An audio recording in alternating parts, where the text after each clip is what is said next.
Hindi ito impeachment trial. This is a propaganda proceeding. Number two, it's a waste of time watching the presentation of this witness. Bakit kanyo? Abay, 2 oras at kalahati na po tayong nanonood sa kanila.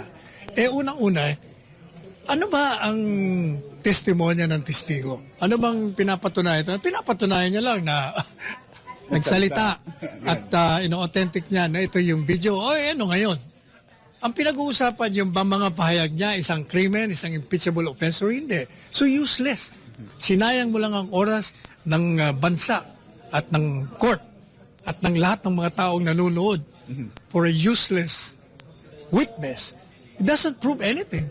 Yung bang mga pahayag ni BP Sara ay isang krimen o isang impeachable offense o hindi.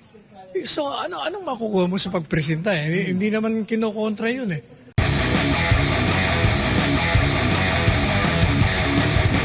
Na-witness niyo po ang ikalawang araw ng impeachment trial. Kamusta naman po? Akala ko impeachment trial ang pinapanood ko, hindi pala. Mukhang nagiging propaganda proceeding ito. Kailan ko nakakita ng isang paglilitis kung saan hinahayaan ng presiding judge o presiding officer ang hayaan ng isang abogado ng kabilang panig na mag-deliver ng speech at hindi magpresenta ng testigo at tanungin niya nang naayon sa regla. Ang nangyayari, nangangampanya siya para siraan si Inday Sara. Hindi ito impeachment trial. This is a propaganda proceeding. Number two, it's a waste of time watching the presentation of this witness. Bakit kanyo?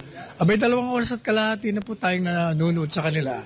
Unang-una, ano ba ang testimonya ng testigo? Ang pinaka-testimonya lang na ino-authenticate niya yung video ni BP Inday Sara. Hindi naman disputed yun.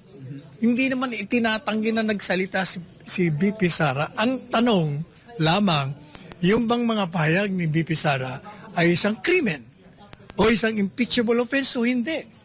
So anong makukuha mo sa pagpresenta? Hindi naman kinokontra yun eh. Kaya yung si Ontiveros kanina, I disagree with her in almost everything she says. But this time, may punto siya. Kaya ang tanong niya, simple lang eh. Hindi naman yun naprobahan na nagkontrata siya ng assassin. So ang tanong ko, ito ba, krimen ba ito? O maling asa lang ng Vice Presidente? Ang sagot niya, nag-deliver na siya ng kampanya laban. Ano bang klase? Ito namang presiding officer. Wala na itong ginawa, kundi palagi overrule ang objection. Kung hindi naman, pinapayagan niya. Kaya nagkamali kayo ng kuha ng presiding officer. Sir, as a lawyer, what should be done? Kailangan bang ipagpatuloy itong impeachment trial o kailangan ihinto muna?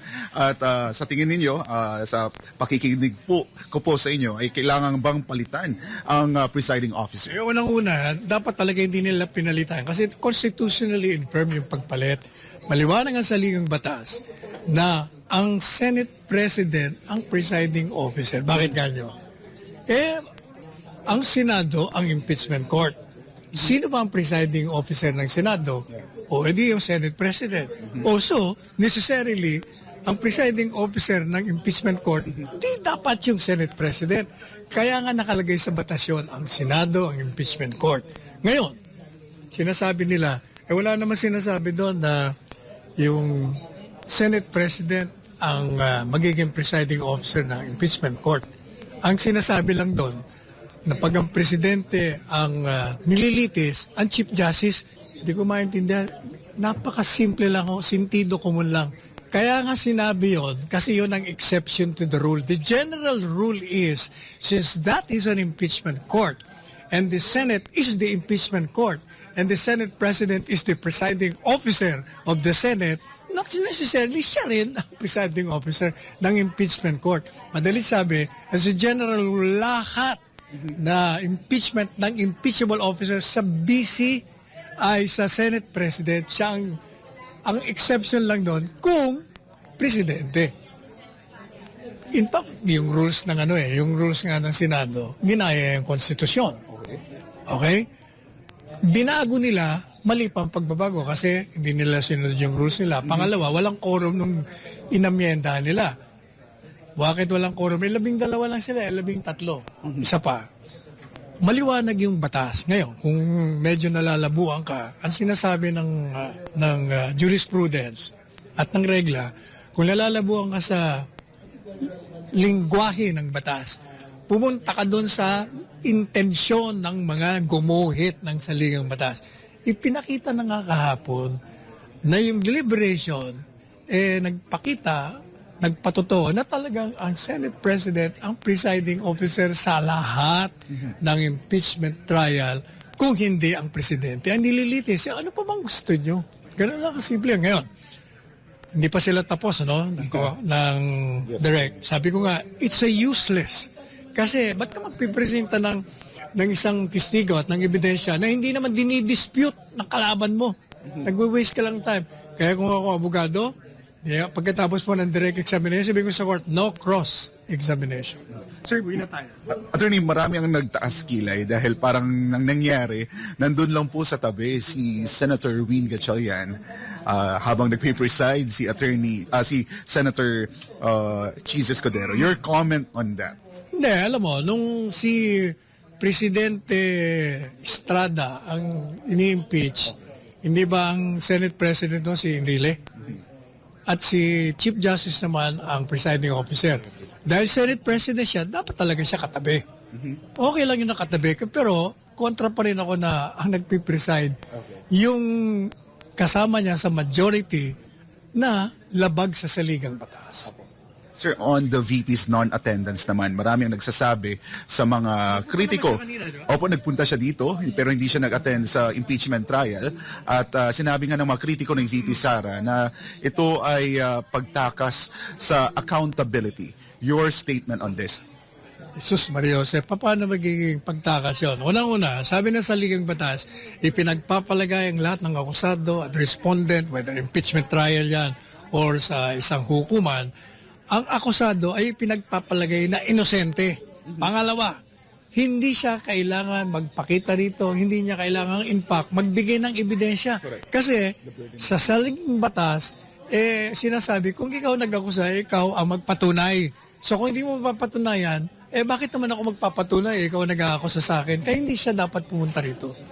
Sir, malinaw na hindi lahat ng ipinipresenta ng prosecution panel ay nangangahulugan na guilty agad si VP Sara. Kagaya niya, bakit siya nagpresenta ng testigong niya? Ano bang pinapatunayan ito? Pinapatunayan niya lang na nagsalita at ino-authentic niya na ito yung video. Ano ngayon? Ang pinag-uusapan yung mga pahayag niya, isang krimen, isang impeachable offense or hindi. So useless. Sinayang mo lang ang oras ng bansa at ng court at ng lahat ng mga taong nanonood for a useless witness. It doesn't prove anything. Kasi yung pinuprubahan mo, hindi naman dinidispute ng kabila eh. May narinig ka bang na dinispute nila na, hindi sinabi yan ni Inday Sara. Ang sinasabi nila, tingnan yung context, ba't niya sinabi yan? Yun ay sagot sa tanong na nanganib ang buhay niya. Bakit niya sinabi yan? Kung baga, nagsusumbong siya sa taong bayan na may gustong pumatay sa akin. At ang tingin ko, papatay sa akin itong 3 taon to. Kaya, iganti niyo ako pag ako'y napatay. Alam niyo, yung sinasabi nila na pupugutan ng ulo, nag-iisip na papatay niya. Pwede ho kayo sa ilalim ng ating batas. Pwede niyong isipin ang pinakamadumal na krimen. You can imagine the worst of crimes. But if you do not undertake a step towards that end, hindi yung isang krimen yun. So, attorney, yung imagination, hindi yan pwedeng gawing ebidensya laban sa isang... Definitely, hindi ho. Kaya useless. Kaya ever since sinasabi ko, walang batayan ang pag-demanda kay Inday Sara. Ang talagang goal nila, siraan si Inday Sara, i-disqualify maging kandidato sa Panguluhan sa 2028. Yun lang naman talaga layo nila, wala nang iba. Para manatili sila sa kapangyarihan, beyond their term. Lastly, Attorney Sal, what is your message to the Filipino people sa gitna po na nagpapatuloy na impeachment trial laban kay Vice President Sara Duterte? Well, nakikita po ninyo na lumalabas na yung matagal ko nang sinasabi, sige tuloy nyo yung impeachment trial para makita ang kasinungalingan at ang emptiness, ang barrenness ng mga akusasyon kay BP Inday Sara. Ngayon ay kitang-kita na natin ni Vanessa na ito'y naratibo laban sa kanya, propaganda laban sa kanya upang siraan lamang siya. Walang iba. Ayan, maraming salamat po Attorney Sal sa oras po ninyo. Ayan po mga kapartner, si Attorney Salvador Panelo, isa sa mga batikang abogado dito sa ating bansa.